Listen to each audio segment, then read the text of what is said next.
warahmatullahi wabarakatuh. Selamat pagi anak-anak kelas 11 SMK Al-Muhtadin. Semoga kalian tetap sehat dan tetap semangat untuk belajar melalui online atau biasa kalian kenal BDR. Untuk materi kali ini Bapak akan melanjutkan materi masih bab 1 tentang ruang lingkup administrasi keuangan. Sekarang lanjutannya yaitu tentang fungsi administrasi keuangan bagi instansi. Administrasi keuangan memiliki fungsi yang penting. Adapun beberapa fungsi daripada administrasi keuangan bagi instansi dalam perusahaan. Yang pertama itu administrasi keuangan di instansi pemerintahan pusat dan daerah. Fungsi administrasi umum bagi keuangan perusahaan meliputi penerimaan dan pengeluaran, baik yang berhubungan dengan pemerintah pusat, pemerintah daerah, BUMN, dan BUMD maupun instansi yang menggunakan modal. Administrasi keuangan dalam suatu negara merupakan suatu bentuk kekayaan negara yang berupa harta berbentuk uang. Selain itu, adanya hak-hak negara seperti hak menagih atas kontrak pertambangan, hak penangkapan ikan, hak untuk penguasaan hutan, dan sebagainya. Terdapat beberapa macam fungsi administrasi keuangan dalam instansi negara atau pemerintah. Yang pertama, fungsi administrasi perpajakan. Fungsi administrasi perpajakan maksudnya administrasi keuangan dalam negara ini memiliki lebih dari 70% pendapatan pemerintah dalam APBN. APBN itu singkatannya Anggaran Pendapatan Belanja Negara. Adapun bentuknya berupa kebijakan keuangan yang dilakukan oleh pemerintahan. Yang kedua, fungsi administrasi kepabeanan. Fungsi administrasi kepabeanan ini merupakan sumber pendapatan negara yang berguna untuk pembiayaan belanja negara. Adapun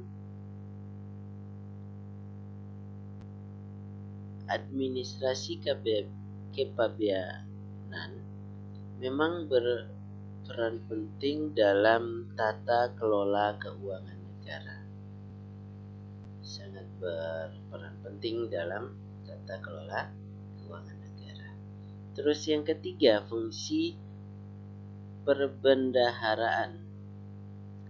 Fungsi perbendaharaan artinya kegiatan administrasi keuangan ini membutuhkan suatu keuntungan dalam keuangan negara.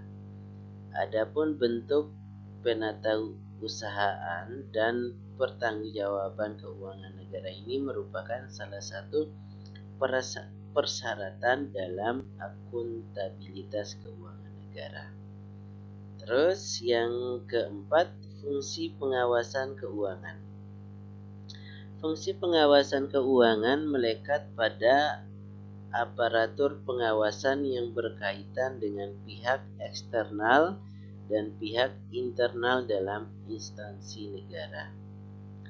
Terus yang kelima, fungsi pengelolaan keuangan ekonomi makro dan fiskal. Fungsi pengelolaan keuangan ini pada dasarnya terdiri atas beberapa jenis.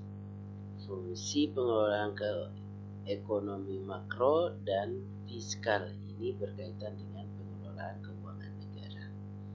Terus yang terakhir, fungsi penganggaran. Kegiatan administrasi dapat berfungsi sebagai anggaran pendapatan dan belanja.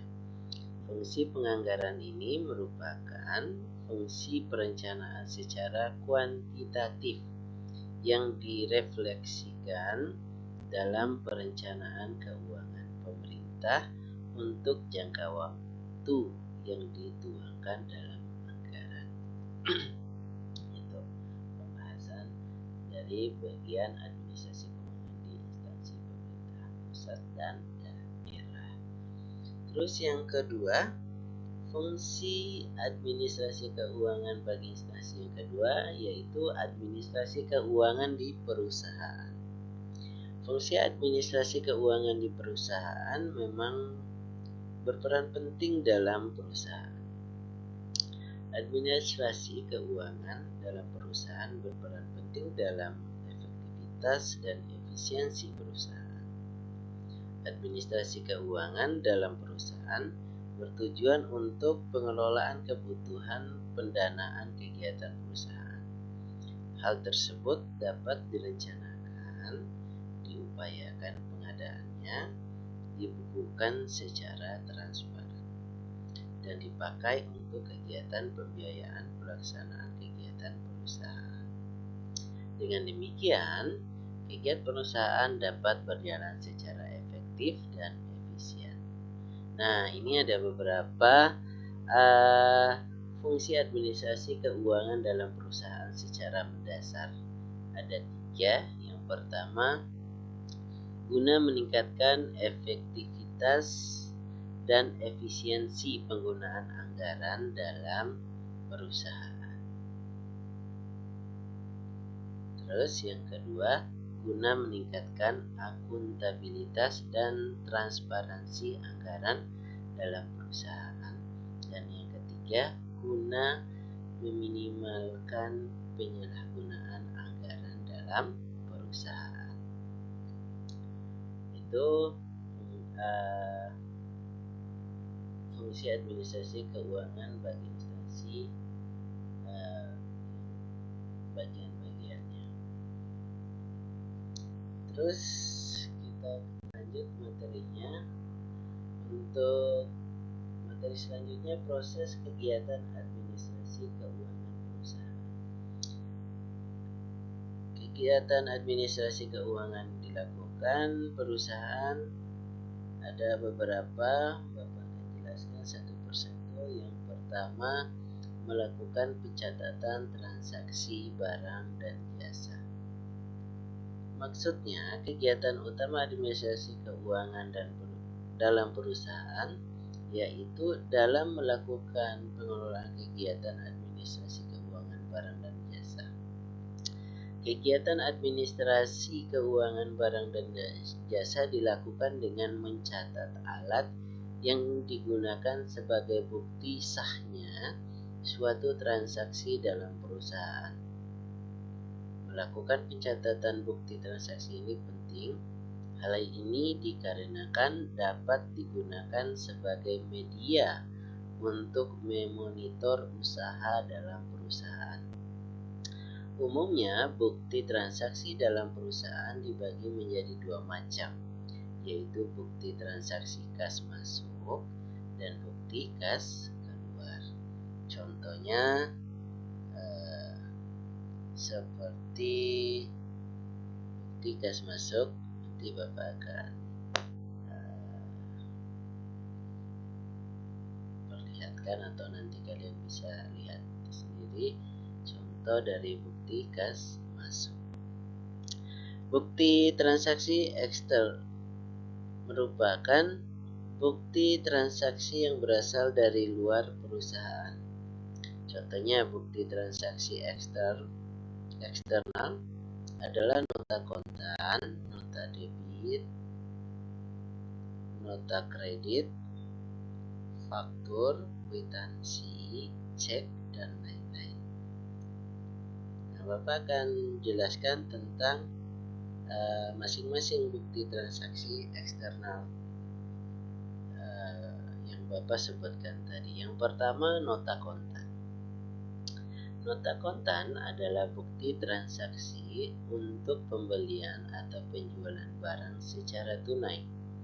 Nota kontan dibuat sebanyak 2 lembar. Lembar pertama atau asli diserahkan kepada pembeli, ataupun lembar kedua atau kopi disimpan oleh penjual untuk dijadikan sumber pencatatan atau bukti transaksi akuntansi perusahaan. Terus yang berikutnya nota debit. Yang kedua, nota debit. Nota debit adalah suatu bukti terjadinya pengurangan utang usaha karena adanya pengembalian barang dagangan atau penurunan harga yang dibuat oleh pihak pembeli. Arti nota debit atau debit adalah mendebet atau mengurangi utang usaha pembeli yang harus dilunasi. Terus yang ketiga, nota kredit. Nota kredit adalah suatu bukti terjadinya pengurangan piutang usaha. Hal tersebut karena adanya pengembalian barang dagang atau penurunan harga. Nota kredit dibuat dan ditandatangani oleh penjual. Nanti kalian akan cari tugas kalian cari di internet contoh daripada nota kredit. Terus yang berikutnya faktur. Faktur adalah perhitungan penjualan dengan perhitungan pembayaran. Kemudian Bapak ulangi lagi, faktur adalah perhitungan penjualan dengan perhitungan pembayaran kemudian. Umumnya pembuatan faktur dilakukan rangkap 3. Salinan pertama berwarna putih. Salinan tersebut akan disimpan penjual setelah ditandatangani pembeli dan akan dijadikan lampiran saat penagihan di kemudian hari. Salinan kedua diserahkan kepada pembeli, sedangkan salinan ketiga disimpan di dalam buku faktur. Nah, itu tugas kalian cari contoh daripada faktur.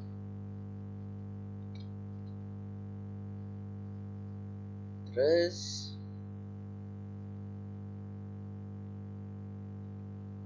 faktur ini ada 2 macam, yaitu faktur biasa. Faktur biasa maksudnya faktur yang umum digunakan dalam transaksi yang bersifat sederhana dalam kehidupan sehari-hari atau dalam transaksi jual beli.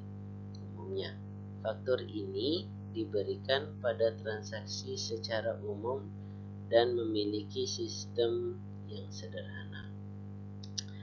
Faktur yang kedua, faktur pro forma. Faktur pro forma merupakan faktur yang bersifat sementara yang diberikan sebelum penyerahan barang secara keseluruhan. Artinya, faktur ini digunakan sebagai faktur pengganti sementara dikarenakan barang yang diterima oleh konsumen dikirimkan dengan cara bertahap atau terpisah. Faktur ini diberikan karena pembeli membeli barang tetapi barang belum diterima secara utuh atau keseluruhan. Apabila keseluruhan barang yang dipesan telah diterima secara utuh, faktur pro forma ini akan diganti dengan faktur utuh atau faktur biasa. Nah, itu pembahasan tentang faktur biasa dan faktor pro forma. Terus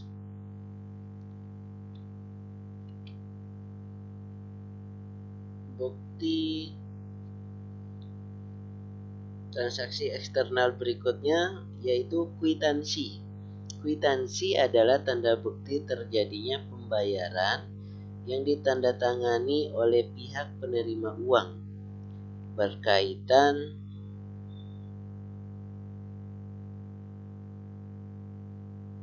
kwitansi harus Bapak ulangi lagi. Kwitansi adalah transaksi bukti terjadinya pembayaran yang ditandatangani oleh pihak penerima uang. Kwitansi harus dibubuhi materai pada jumlah tertentu sesuai dengan peraturan yang berlaku.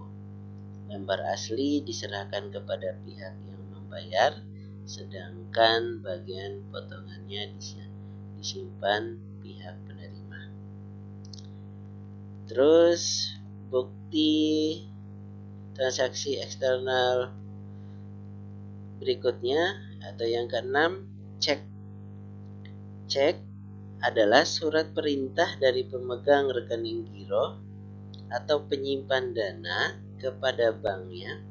Hal tersebut dimaksudkan supaya bank mengeluarkan sejumlah uang untuk diberikan kepada pembawa cek atau pihak penerima pembayaran.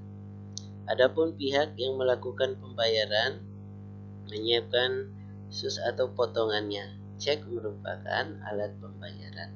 Oleh karena itu, pengeluaran cek harus disertai penerimaan kwitansi.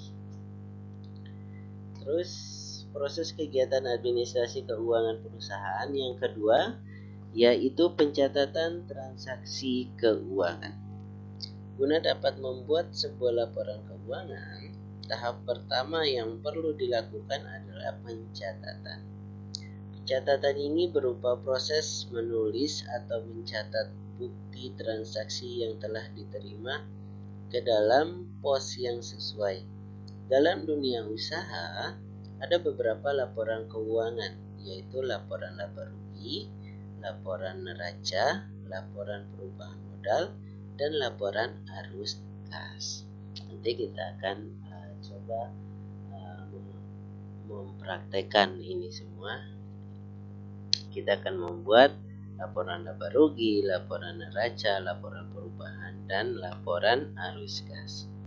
Terus proses kegiatan administrasi keuangan perusahaan yang ketiga, surat menyurat. Surat menyurat ini maksudnya dalam rangka memudahkan komunikasi antara pemasok dan pelanggan, dilakukan surat menyurat. Surat yang digunakan untuk keperluan jual beli disebut surat niaga. Surat menyurat sangat penting guna menunjang aktivitas usaha serta meminimalisasi kesalahan yang dapat terjadi saat menggunakan komunikasi lisan. Terus yang terakhir, proses kegiatan administrasi keuangan perusahaan yang terakhir yaitu pajak. Pajak adalah kontribusi wajib kepada negara yang terutang oleh orang pribadi atau badan yang bersifat memaksa berdasarkan undang-undang dengan tidak mendapatkan imbalan secara langsung dan digunakan untuk keperluan negara bagi kemakmuran rakyat. Rakyat yang membayar pajak tidak akan merasakan manfaat dari pajak secara langsung. Hal tersebut dikarenakan pajak digunakan untuk kepentingan umum, bukan untuk kepentingan pribadi. Contohnya, untuk memperbaiki jalan yang rusak dan lain-lain. Terus, materi berikutnya, komponen-komponen administrasi keuangan. Nah, komponen-komponen administrasi keuangan ini meliputi ada beberapa. Yang pertama, penganggaran keuangan. Maksudnya, penganggaran keuangan dalam administrasi keuangan meliputi pemasukan, pengeluaran, maupun aktivitas yang telah direncanakan sebelumnya. Kemudian dibuat detailnya dan dibuat anggarannya. Terus yang kedua, perencanaan keuangan. Perencanaan keuangan merupakan membuat perencanaan pemasukan serta pengeluaran keuangan maupun aktivitas lainnya untuk kurun waktu tertentu. Yang ketiga, pengelolaan keuangan. Tujuan pengelolaan keuangan yaitu agar dananya dapat bermanfaat secara maksimal. Terus yang keempat, pengendalian keuangan. Dalam administrasi keuangan, pengendalian keuangan berkaitan dengan penilaian dan perbaikan sistem maupun kinerja keuangan di dalam perusahaan. Yang kelima, penyimpanan keuangan. Penyimpanan keuangan yaitu melakukan pengumpulan dana perusahaan kemudian menyimpannya dengan aman. Terus yang berikutnya, pencairan keuangan. Pencairan keuangan atau pencairan dana yaitu upaya perusahaan mendapatkan pendanaan agar segala aktivitas organisasi dapat berjalan lancar. Terus yang terakhir, pemeriksaan keuangan. Dalam administrasi keuangan, pemeriksa keuangan berhubungan dengan pemeriksaan atau audit internal terhadap penggunaan keuangan agar penyimpangan dapat dicegah. Komponen-komponen administrasi keuangan akan mampu meningkatkan kinerja perusahaan apabila terjalin kerjasama yang baik. Terus materi berikutnya, petugas administrasi keuangan. Adapun beberapa petugas administrasi keuangan, Bapak akan jelaskan satu persatu. Yang pertama itu manajer keuangan. Tugas manajer keuangan ini meliputi yang pertama, menerima dan memeriksa laporan keuangan kas kecil. Yang kedua, menandatangani dan menyetujui pengisian kas kecil. Itu tugas daripada manajer keuangan. Terus staf administrasi keuangan. Staf administrasi keuangan bertugas menangani pembuatan permohonan pengisian dana kas kecil. Permohonan tersebut diajukan kepada bagian keuangan atau bendahara dengan melampirkan pembukuan kas kecil bulan sebelumnya yang telah disetujui oleh pimpinan atau manajer keuangan.